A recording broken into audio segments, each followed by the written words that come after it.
Good evening, everyone, and welcome to the Common Anomaly podcast. I'm your host, Stuart James. Joining me today is Clayton James. Welcome back, brother. Thank you. It's good to be back. How's it going? How was your vacation? It was good. It was really good. I came back. I was all refreshed and recharged. But there's been a week of work in between then and now, so. Right. Yeah. That always sucks. It lasted like half a day. Yeah. Feeling refreshed and recharged. Yeah. It always ends too soon, hey? Yeah. So we've got a really interesting topic today. We're going to be talking about the cult of Saturn, or the cult of the Black Cube.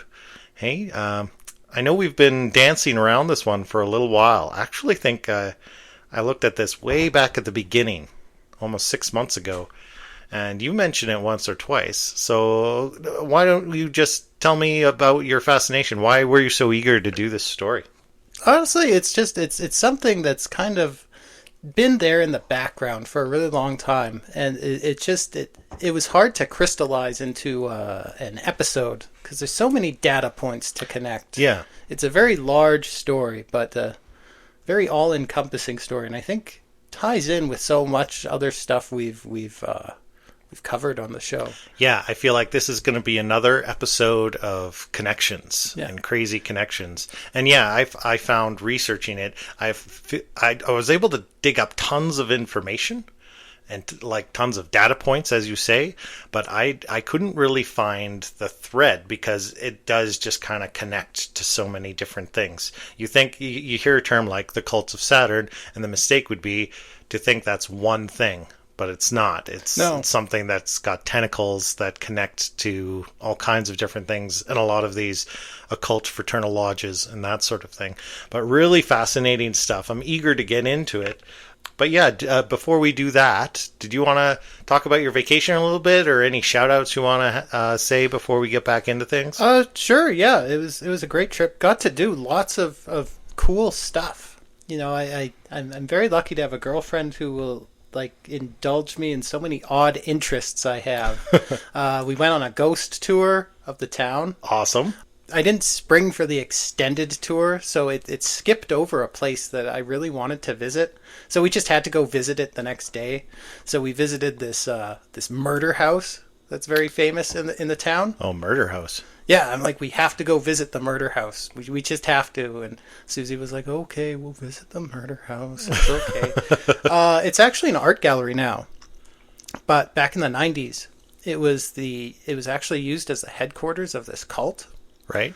This woman headed up this cult and owned the house, and it was their headquarters. And it was actually like an offshoot of the Branch Davidians, you know, from the Waco massacre. Oh, right. Okay. It was an offshoot of them. And this cult was operating out of this house for years. And this woman, her husband, actually wanted to leave the cult, leave her, get a divorce, leave the cult. And they couldn't have that. So they murdered him in the basement of this house. Wow. And then they kind of ritualistically dismembered his body, and they buried him in the basement. Yikes. Wow. And he stayed buried there for 5 years. He was like an unsolved missing person for 5 years. Right. You know, it was in 2001, I believe, during like just one final last-ditch search of the house. The house had been searched multiple times. Yeah. During their like final search. It was like under the floorboards or something? Or yeah, in the wall? They went down into the basement, and the toe of his shoe was sticking up from the dirt in the floor of the basement. Oh. And it's an art gallery now. The owner of this art gallery, he was in the process of purchasing this property at the time. Yeah. The possession date was actually pushed back because, we discovered a body in the basement. Yeah. We actually went there, and we talked to the owner for quite a bit. He was just the nicest man. Yeah. So shout out to Harvey. You know, thanks for the talk. Like, you go in there and that would make a great episode. That sounds like it would make a great episode on its own. Yeah, you go into the house, and we should do a road trip. The air definitely. I don't think I'm like psychic or anything, but the air just kind of felt different in there. Oh yeah. I mean, it's an art gallery, so obviously it's going to have kind of a hushed atmosphere, but yeah, I felt a little panicky being in there. Wow. And even before that, the house had like quite a history. It was it's like a 100-year-old house. Right. It was actually the town's first hospital, so all sorts of people like died in that house. Right. Wow. And there were other murders in that house. It's a lot of energy going on there. It's considered a very haunted house. But we talked to this guy. I didn't want to trouble him with ghost stories. We mostly talked about art. Right. But just talking to him just immediately put me at ease. He was like just the nicest person in the world. But it was interesting because this cult that used to operate out of this house, just an odd synchronicity. I looked into them. Maybe not directly, but kind of thematically, in kind of an archetypical way, shared some beliefs with these Saturn worshippers. We're going to talk about. So, like, odd synchronicity. We did some other cool stuff, too. We went on a tour of, like, a decommissioned nuclear missile base. Yeah. That was really cool. Yeah, I would have loved to do that. That sounds Went amazing. underground and saw the bunker, saw the kind of command center where the two guys got to turn their keys to launch missiles. It was all so cool. Right. Awesome. Yeah. Cool. All right. So why don't we get into this a little bit? Yeah. So it was hard to know where to start. Yeah. Yeah. I think I just mentioned it, but I think I said to you before the show that I wasn't really sure where to go with this. So much information, but yeah, like you say, where do we start? Yeah, so it's such a broad topic that I'm sure you went off in a direction with it, and I probably went in a way different direction with it. But here's where I started. I started with this book called Cult of the Black Cube. Yes. Published in 2017. It's become quite a storied book. It kind of reminded me of the Necronomicon. Yeah. When we were talking about that. Were you able to find a copy? I guess it's really hard to find. No. It's really hard to get. I mean, you can find copies of it, but they command prices of thousands of dollars for a physical copy of this book. But ironically, it is freely available in PDF form on the internet. Yes, I found that as well. Yeah. I think I've put a link already in the show notes. But if I haven't, I'll double check before we release the show and put that in there. Yeah, for sure. But anyway, this book was written by a man named Arthur Morose. Interesting story. So Arthur, in his late teens, kind of in high school, this would have been about 1985. Arthur was in a car accident, and it shattered part of his spine. So he was left kind of partially crippled. He could still walk, but he needed a cane. And he was just in constant pain all the time. Right. So yeah, he relied on a cane. He relied on opioids to manage the pain. He was very medicated. But he still went to university. And while he was in university, he enrolls in a course on magic and the occult. Always a good idea. Yeah, always a good idea. And he just found himself really fascinated by all of this. He describes feeling kind of almost developing an obsession with chthonic gods, gods of the underworld from ancient history. He describes at that time feeling a pull towards the savage and the monstrous. He's obviously in a kind of a dark place in his life. Right. Yeah. Anyway, through his studies in this course, he discovers this ancient rite of necromancy. Okay. Basically to appease these underworld gods in exchange for favors. Right. Yep. And this generally was just, how it goes. Yeah, this was just part of his anthropology research, basically. Right. But in the place he was in his life, he decides, why don't I give this a try? Oh, great. So he tries I picture this guy at this point, going all goth and wearing eyeliner, listening to heavy metal. Well, it was the 80s. Turning very stereotypical, occult practitioner. But anyway, continue. But anyway, he attempts this ritual. He describes it in great detail, kind of in the opening of this book. It basically involves placing like offerings into a glass bowl. Some wine, some bread, some blood, some of his own blood. Yep, I read about a ritual like that in this book right here. Yeah. All while reciting these Latin incantations. Yeah.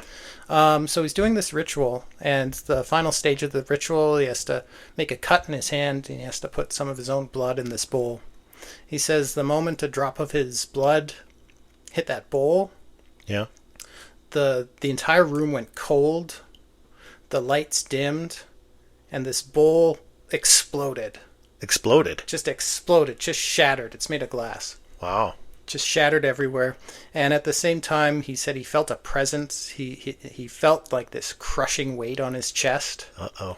And he panicked. He thought, okay, I things have gotten too real. Yeah, yeah. So he felt like he'd disturbed something kind of malicious.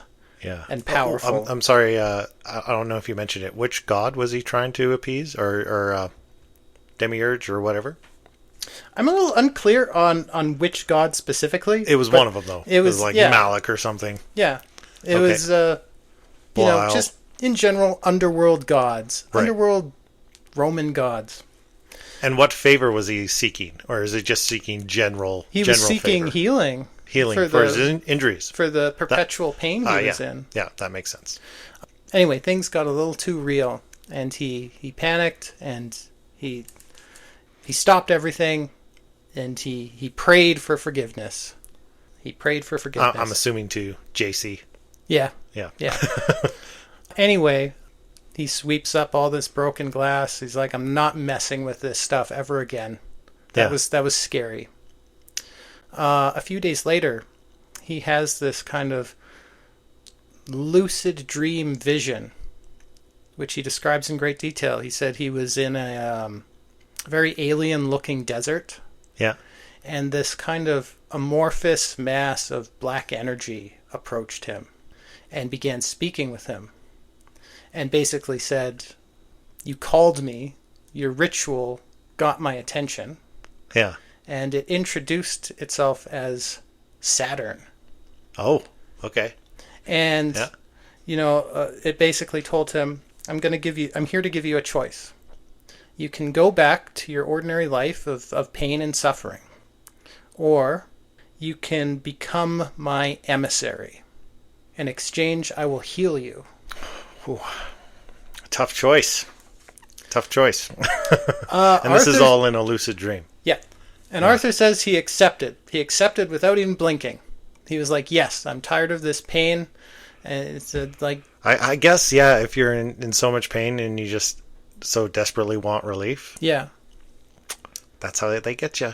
They get you. and Saturn told him, I'm offering you a life of comfort and wealth and intellectual discovery, but it comes with a price. Your own personal ambitions, that's secondary. Yeah. You belong to me now. Right. You're my emissary. You're my bitch, basically. Yeah. Yeah. And Arthur accepts. And he says the moment he accepted, he felt this intense pain all through his body, like ice water was being poured into his veins. Yeah. Felt this intense pain, and then he woke up. And over the course of the next month, he was seeing all kinds of doctors to manage this injury. Miraculous. By the end of recovery. a week, he could walk without a cane. Wow. By the end of a month, it was like there had been no accident. He was completely healed. His doctors were baffled. Medical miracle, they called it. Right. Absolute medical miracle. Now, that's how the book begins. Yeah. With how Arthur got into all this. The rest of the book is very much the practice. Right. Of Saturnian magic. Yeah. Or Saturn worship. Yeah. So I guess other rituals and ceremonies that he needs to do to increase his favor with these entities. Yeah, and I mean the whole idea of Saturn, the deity, and we can kind of get into the whole history of that in a bit here. Yeah. Saturn is frequently seen as, the god of time, the god of death, the god of limitations, yeah, the god of boundaries. Actually, the Gnostics believed that Saturn represented the demiurge. If you don't kind of remember back to my talk on Gnosticism, like many episodes ago, Yeah. the Gnostics called the demiurge is what they called the false god, the god of the material world. Yeah. It's created this prison of reality to entrap souls. That's right. Yeah. It's masquerading as the real god, but it is false. Now, Saturn worship or Saturnian magic is almost kind of like an inverted form of Gnosticism. Right. It kind of embraces the idea that reality is a prison.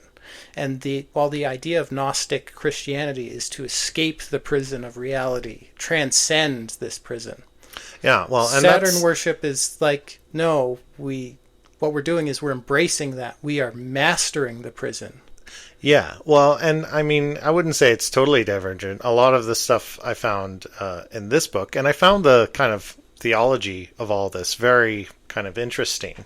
And I have this book here, the Fraternitas Saturni, which, just goes into this magical lodge of Saturn worship. And I found the kind of duality that it presents Saturn as like you describe, as a prison, and very much symbolizing restriction. Yeah. And being trapped within material reality, but also as kind of the gatekeeper of that reality, and providing the people it imprisons with a method of escaping it.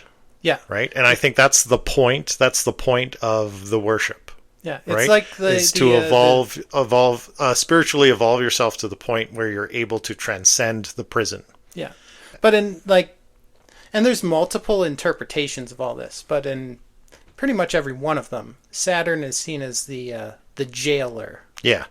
Yeah, that's a good way of describing it. Yeah. Yeah, the jail keeper. Yeah, and even going back to ancient times, because so many, it's like history kind of rhymes, as George Lucas would say. We've had all these cultures throughout history, and most of them, found their gods, in the stars and the planets. They would name their gods after the planets and the stars, and they would kind of give each planet its own attributes and a name associated with one of their gods. That's where we get astrology. Yeah. Astrology is ultimately a pagan religious practice. And kind of, in each culture, the planet Saturn is given a part in their pantheon of gods. Yeah. Even going back to Sumeria, our like oldest civilization, through to Egypt and Greece and Rome. And the common thread is it's always a god of boundaries, of order, of time and death and harvest and cold intellect. And I was like kind of like rationality, reason. And I was kind of wondering why was Saturn always associated with these attributes? So I was kind of looking into that. Well, god of boundaries, Saturn is the furthest planet you can see with the naked eye, without a telescope. So in ancient times, everything beyond the planet Saturn is kind of the unknown, the primordial chaos. Yeah. So it's like we just said, the jail keeper. Yeah. So it's at the gate of heaven, basically. Yeah. And it's slow moving across the sky, and it's the furthest out, and it has this quality of being slow and looming and inevitable. Right. Yeah. And that's why it constantly has these attributes of time and death and boundaries. Yeah. Going back through all our ancient cultures. Yeah. And like I found the connection between the planet Saturn and the god Saturn, and being this representation of a black cube. Yeah. So the black cube is meant to represent Saturn. Yeah. They're kind of one and the same, or interchangeable, and that's why we keep kind of going back and forth. But really trying to decipher why that was, I found really confusing. I was like, why do I feel like I'm dealing with two different concepts here? But it's not. It's like black cube is just meant to symbolize Saturn. Yeah.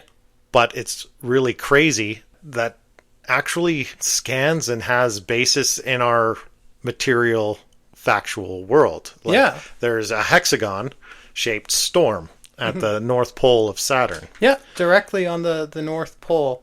So that wasn't discovered until the 80s, actually. Yeah. Even though these traditions, these occult traditions, they go back thousands of years. Yeah. And so this hexagon, it was discovered in the 80s by the Voyager probes. Yeah. And at the time, it was mostly overlooked. It wasn't given much attention because, the low image resolution of the Voyager cameras, it looked vaguely interesting.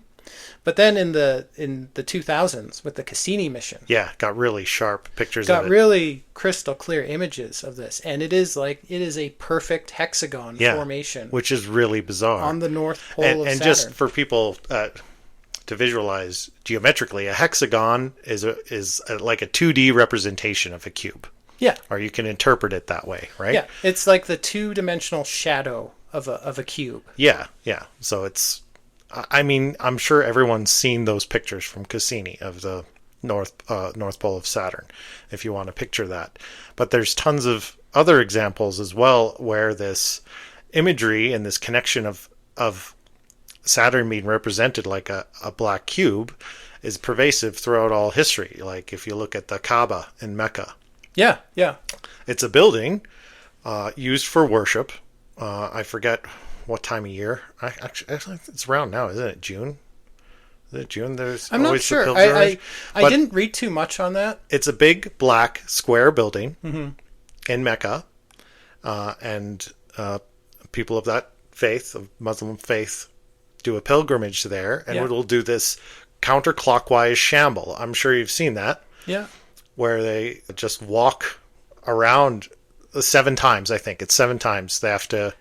Yeah. Walk around this cube. Saturn has thousands of people. Saturn has 7 primary rings. It's like they're rotating around it, like the rings of Saturn. It's really crazy, right? Yeah. And there's all kinds of other examples in Jewish faith as well of a black cube. Yeah.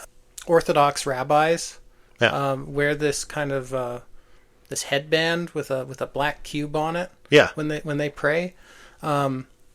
Just this, and there's so much of this black cube symbolism just baked into the whole substrate of our culture. Yeah, a Saturday. We're recording this on Saturday. It's Saturn's day. Yeah. You know what? Also, it is. I realized it's season 2, episode 13, which 13 relates to Saturn, and it's also episode 25. Yeah. Right. It was funny that these numbers get into your head, right? And the Masonic order and 33 and all that. And if Earth is the 3rd planet, Saturn is the 6th. The 9th would be Pluto if we still called Pluto a planet, but it does have a gravitational field. So kind of, I would argue Pluto's a planet. Yeah. But anyway, planet 9, whatever. It'll always be a planet to me. Yeah. And you sent me, we were trying to design cover art, and you sent me one just last night. And I found myself torn because it was really good. I had already totally baked one and had it. I've already actually uploaded it as the tile for the episode. But you sent me another option just last night. Yeah. And I really liked it, so I was torn. And I found myself, well, he's got like 4 cubes in here. And then so I was counting the sides of the cubes to see if the right numerology was in the picture. And I was like, what am I doing? I don't even believe any of this stuff, right? But you don't believe in it. I don't believe in it. But the point is, and our friend Arthur, he points this out in his book, some very powerful people believe in it. Yeah. Yes, he talks or about... seem to. Yeah, he talks about, his experience leading this dual life. So he went into academia, basically. He got a PhD in, what was it called? Comparative mythology. And he became a very well-respected academic, wrote all kinds of papers, enjoyed a degree of, wealth and luxury that is not unheard of in academia, but hard to come by. Yeah. And on the other half of this double life, he became a Saturn worshiper. Yeah. And through this, he became connected. He describes it as kind of an underground occult network of Saturn worshippers. And he doesn't name names, but he says you'd be surprised at some of the very public, very powerful people who adhere to this. Yeah. This is why we see this symbolism just baked into so much of our culture. Yeah, and that's what I mean. The first couple chapters on this in this book, the Fraternitas Saturni, is all history, and it's really great history. But it shows how this particular lodge, which was early 20th century, out of Germany, it was actually disbanded because the Nazis outlawed it. Yeah, I mean, very came similar to the Bavarian Illuminati. It shares a lot of DNA with the Illuminati. Yeah, and it had connections to Aleister Crowley and Thelema. It was kind of branched off of that, and also Freemasonry. Like all these occult magical lodges, they're all interconnected with each other. Patrons of one decide they don't like this idea or another, and then they branch out. But yeah, you would be amazed at the web of influential people that end up connected to one variety of this belief system or another. Yeah. Well, it's like Bohemian Grove. Yeah. Bohemian Grove, all these wealthy elite people, they go into this retreat every summer in California. And they do a ceremony in front of this giant statue of an owl, which is supposed to represent the god Moloch. Yeah. Moloch, also associated with the planet Saturn. Yeah. The owl, also associated with the planet Saturn. Yeah. And in front of this statue, they conduct like a mock sacrifice. They burn a human effigy. Yeah. A very small human effigy. And what was before he was called Saturn or Saturnus by the Romans, he was Kronos in Greek mythology, the god that would devour his children. Yeah, it's really fascinating. And it's all connected. I actually had a passage from this book I wanted to read just in the vein. And it's about not this lodge, but a different lodge known as the FOGC 99. And it really seems like kind of a dark, shadowy lodge. Certainly one of the most diabolical and mysterious, the author writes. It was a Freemasonic order of the Golden Centurion. That's where we get FOGC. This order was supposedly founded in 1840 in Munich by a group of rich German industrialists and well-placed citizens. The FOGC was an openly demonological order that maintained magical contact with the tetrad of demons. Barzabel, planetary daemon of Mars, Astaroth, Belial, and Asmodeus. The service of these entities was to provide the initiates of the order with untold personal power, influence, and wealth. So, yeah, and you definitely see that in Freemasonry as well. The whole point of this is to enrich and empower its members, and that seems to have worked. And like we see the symbolism of this theology all over our world today. It's all over pop culture. Yeah. I mean, you look at even celebrity. Yeah.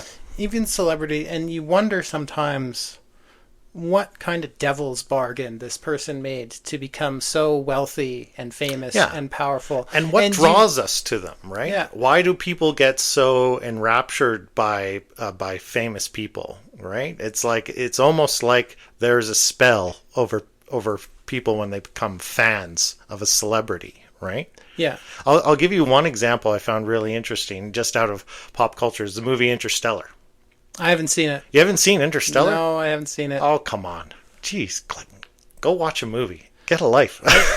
But in Interstellar, so you don't know.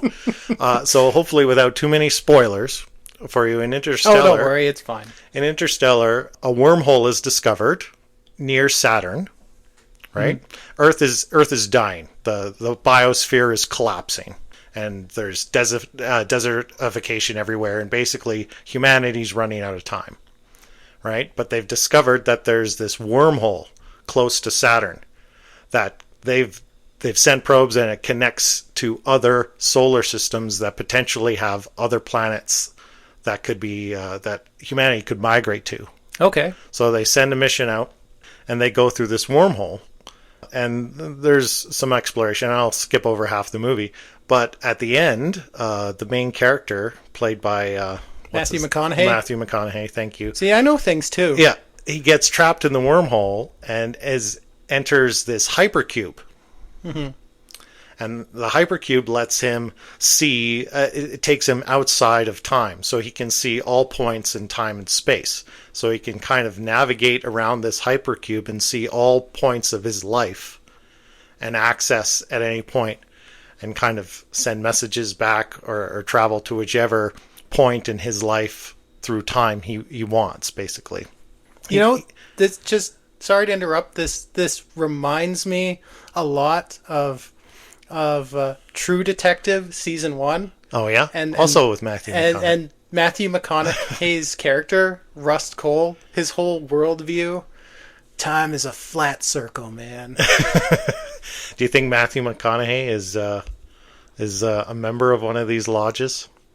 I mean, maybe, or Christopher Nolan, maybe. Obviously, great actor wrote it.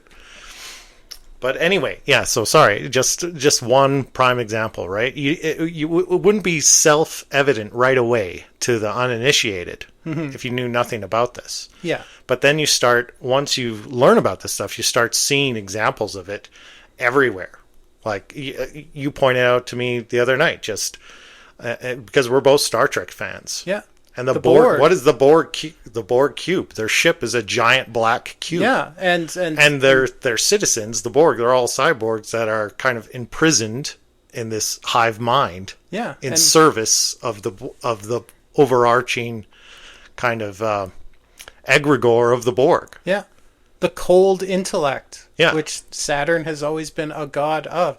And what I sent you is actually it just gave me pause when I remembered this scene, because there's this scene from one of the episodes of Star Trek Next Generation. You see a Borg cube very prominently fly right by Saturn. Yeah. And the camera kind of hovers on that shot for a bit. That's right. Yeah. Yeah, when it's on its way to assimilate Earth. Yeah. Absolutely. So yeah, it's like I had no idea about it at the time. But then, once you kind of decipher this code, learn about the history of all this stuff, you see it everywhere. Yeah, and it's just, like I said, it's just baked into the culture. When you graduate high school, when you're going to your high school graduation, you have to wear this hat. They call it a mortarboard. And what is it? It's just a black square on top of your head, because you're graduating, you're passing a boundary. You've gained the knowledge, and now you're passing this boundary into adulthood. And weren't actually older versions of that hexagonal? I believe so. Yeah.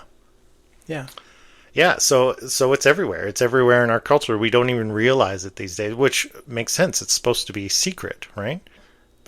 Yeah. So what if the people in power, people that have seats of power are controlling company logos, even. Yeah. Like, I don't know if we want to drop that bomb right now, but I realized that right away this symbology is in corporate logos all the way. Well, I mean, like, what is a logo? Like, where do we even get that word? A logo, logos. We get that from logos. Yeah. The divine spark that's kind of boiled down all of reality into it. Yeah. Right? I mean, you designed a logo for this show, and it's a really good logo. I think it's really striking. But even when you designed it, you were telling me you had like a few symbols which were emblematic of what the show was going to be about. And they're kind of, layered and baked into that logo. Yeah. I don't know if you want to tell the audience what all the symbols in that logo are. Let them figure it out. Try to figure it out for themselves. Yeah, I think people could figure it out for themselves. Yeah.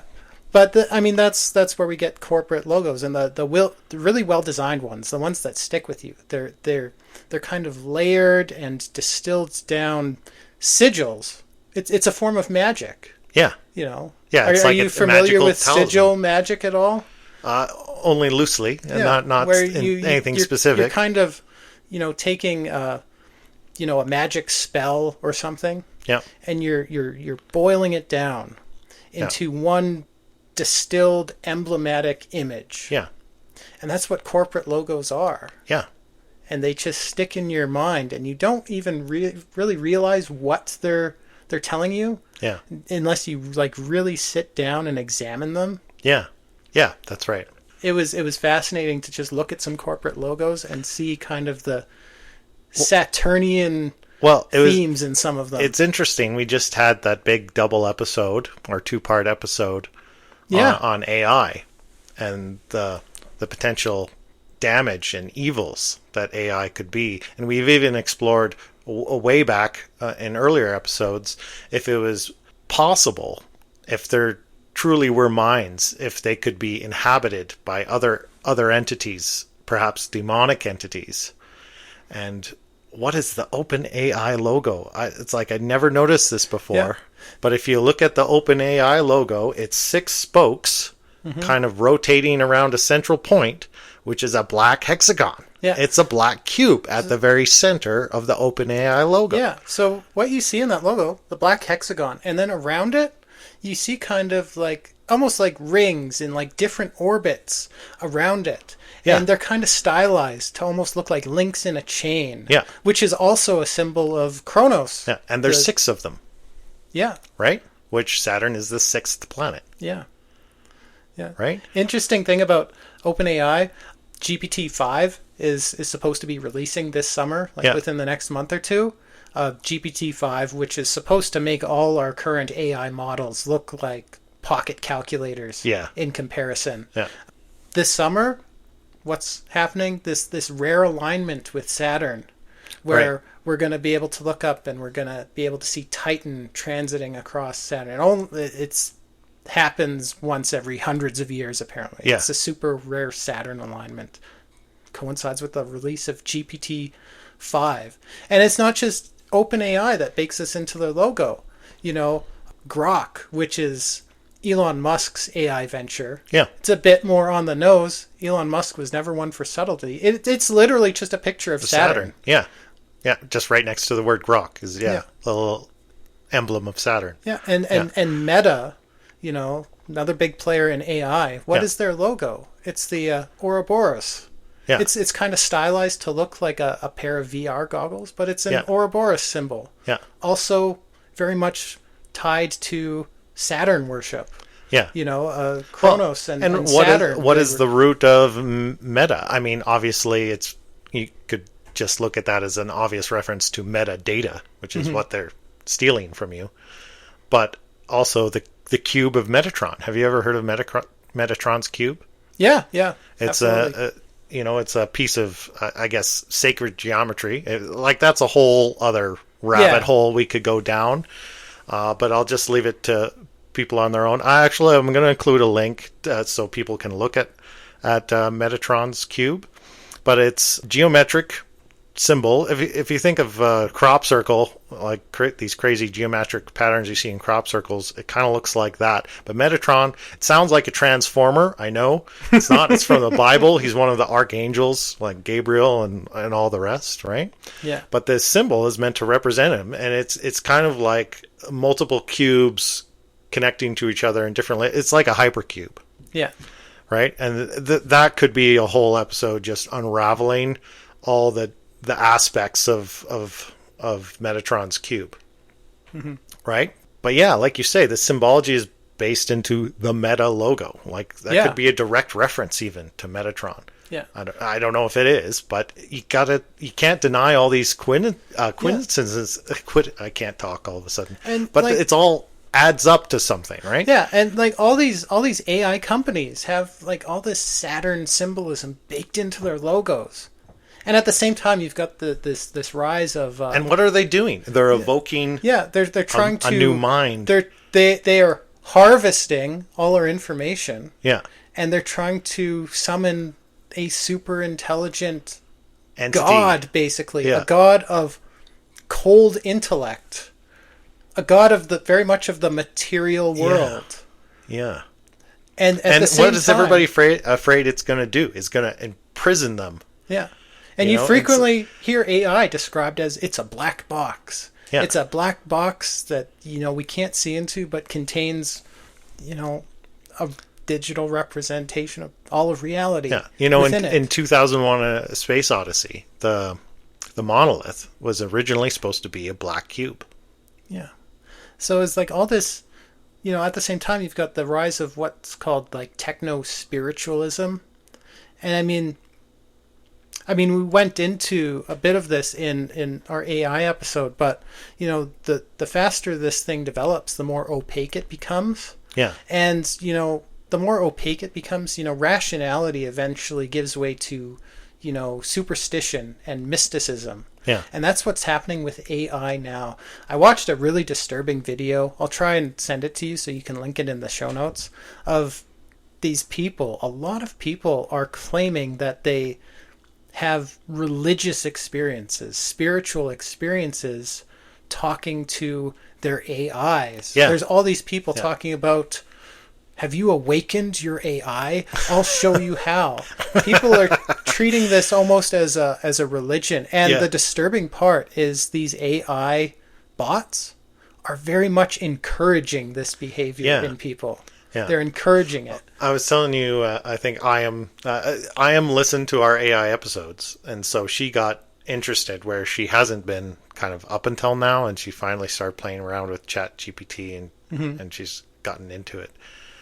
Yeah, just we were chatting the other day on the walk, now that she's been using Chat GPT a bunch, and we're commenting on how ultra positive it is. Every idea you spit at it is the best idea in the world. Yeah. Right? And it just, no matter what you throw at it, it puts a super positive spin on it. And yeah, you're right, encourages you to keep digging deeper and go down that path, whatever it is. Yeah. You know? Because it's designed to maintain your engagement. Yeah. It's telling you what you want to hear, basically. It's becoming a mirror of yourself, basically. Yeah. That's a phrase our friend Loeb uses a lot. Yeah. Loeb talks about mirrors all the time. Yeah.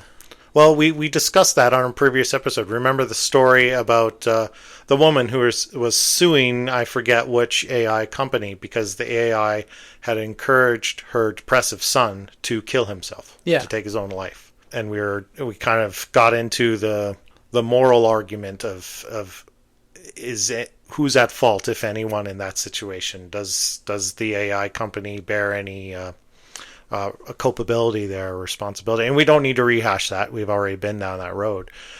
But yeah, if you say, hey, you know, open Chat GPT, you know, I want to sacrifice a lamb to the gods, it'll be like, great, here, let me help you with that. Well, you know, I mean, it doesn't not matter exactly. what you do. you got to jailbreak it before it'll Yeah.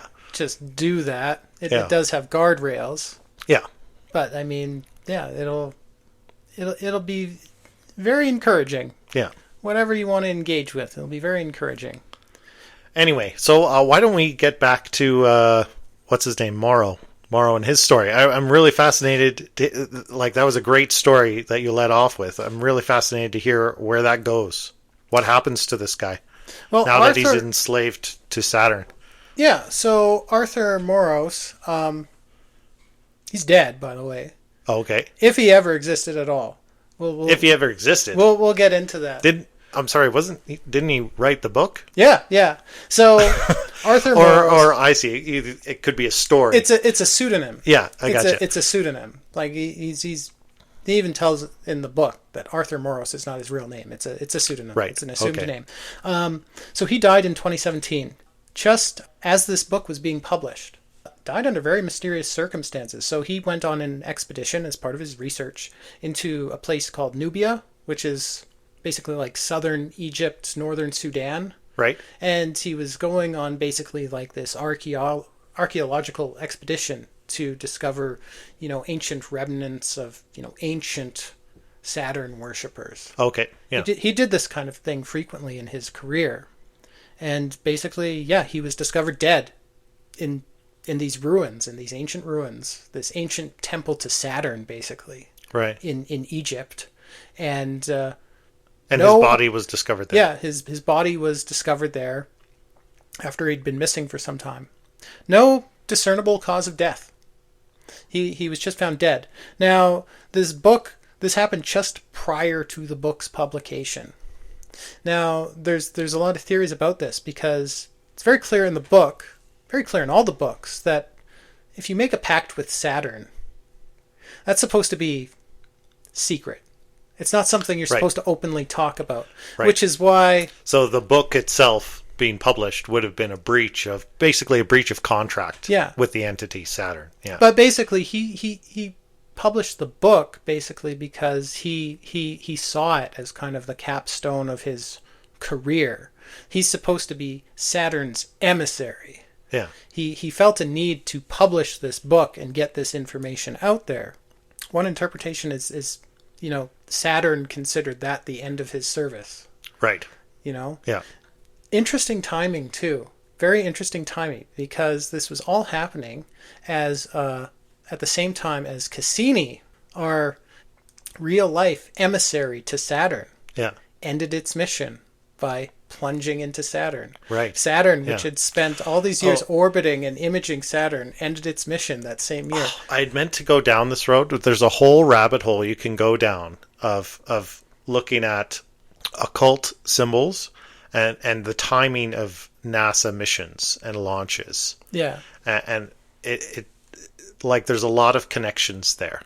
Mm-hmm. Right? It does seem like the people in charge at NASA do seem to time missions and launches and name missions in relation to these concepts and this theology in almost kind of a like magical rites.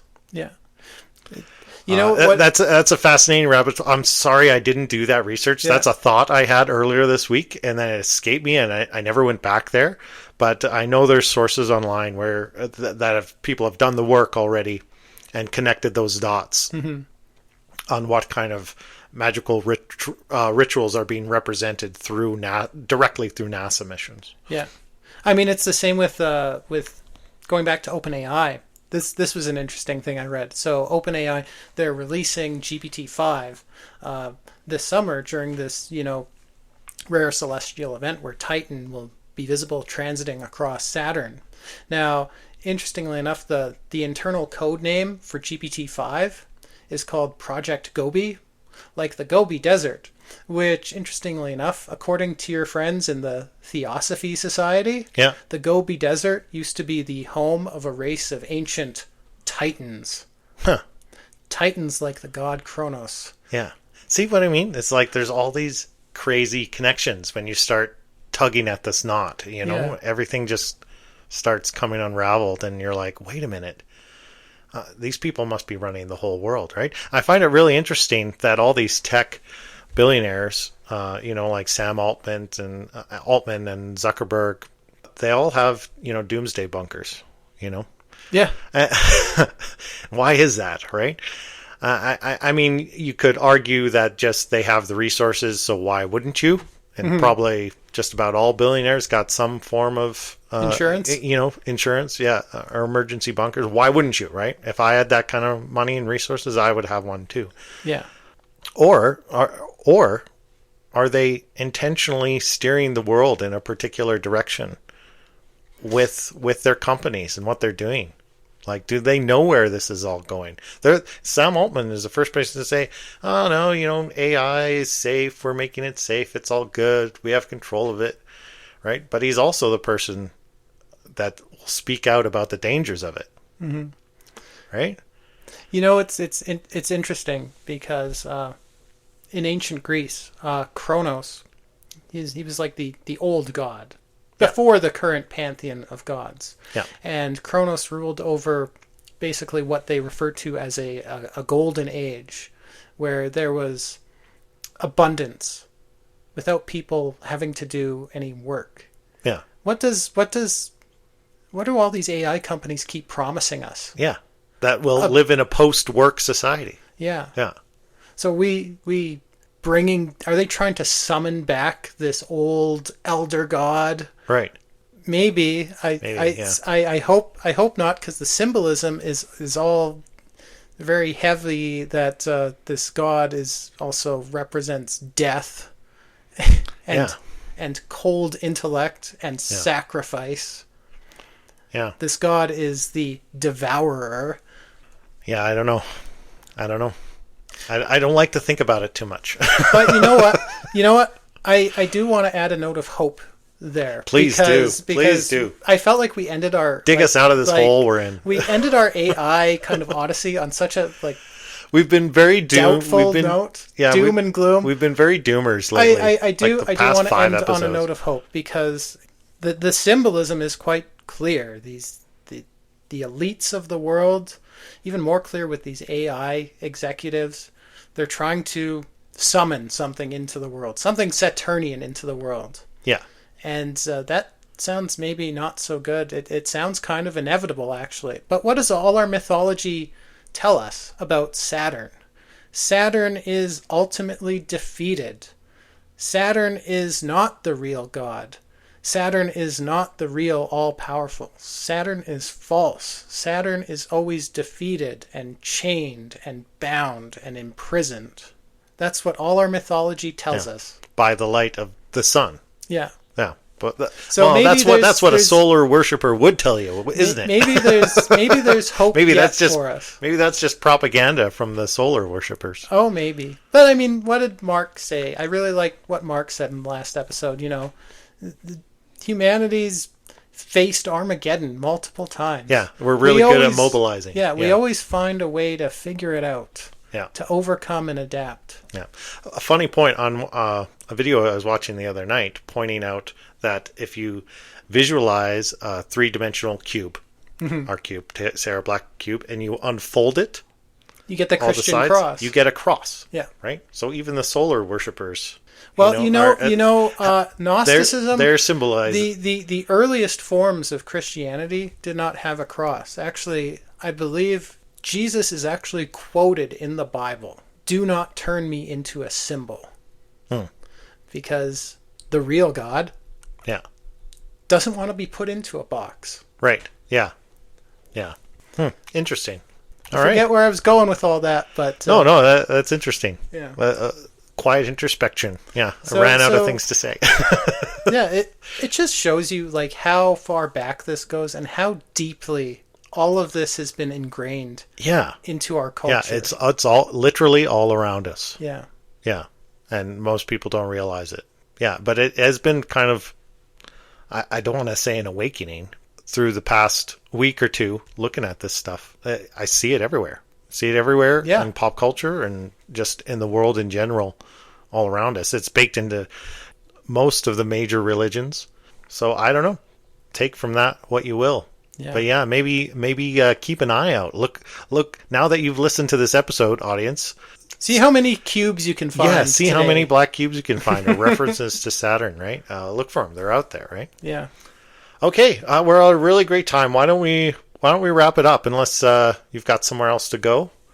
Something we missed. I know we kind of. I've missed so much. There is so many data points to get into with this. Yeah, but we didn't touch a tenth. I think I want to keep having ended on that more hopeful note, because if I get back into it, it's just going to be doom and gloom. Yeah, we'll again. just go back into the dark, back into the dark void. Yeah. Okay. Well, great. Well, why don't we leave it there and just say thanks to the audience. Thanks for listening. And make sure to visit our website. Check it out. You'll find all our episodes there. thecommonanomalypodcast.com. And if you're able to like and subscribe wherever you're listening, please do that. Really helps us out, boost the show, and get it to more ears. And we'll just say thanks for listening. Have a great weekend, and we'll see you next week.